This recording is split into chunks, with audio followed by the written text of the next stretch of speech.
Hi all, I'm Paula Minería and I'm here with Jonathan Price. Nice to meet you, Jonathan. It's very nice to meet you, Paula. Thank you for this interview. You are he for she champion, yes? At what point in your career did you realize that gender equity is shared responsibility and not just is a woman's issue? I think it's something I learned very early in my career. I worked in a production environment with teams that largely comprised men, and it was very difficult for the few women that worked there to have their voices heard and to be able to fully contribute to the work that we did. And that was a shame because we were losing a lot in terms of not benefiting from their experience and their perspectives. And of course, it wasn't a nice environment for them to work where they didn't feel as valued as they should have been. So that started very early in my career and has stuck with me throughout. From your perspective in tech leadership, what tangible benefits in innovation or safety have you seen by including more women in decision making? Yes, I think when we have more women in our workforce and therefore more women in the room or more women at our sites, we can show that our sites can be safer, they can be more productive. We make better decisions when we have a greater diversity of voices in the room as well. We get challenged, we get tested,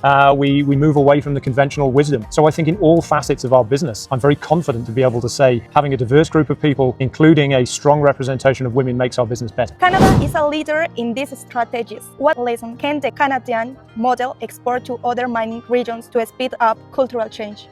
I think it's to ensure that people realise that this is not something we're doing just because it's the right thing to do. And of course it is the right thing to do, but we've been able to prove that it's better for the businesses that we work in. Ultimately, in the mining industry, we work in communities, and I think it's very important that we reflect the diversity of those communities in our workforce, because that way people will feel most comfortable and they will feel most able to contribute. I think in particular in Canada, of course, we have extensive relationships with First Nations, which bring a different type of diversity into our workforces.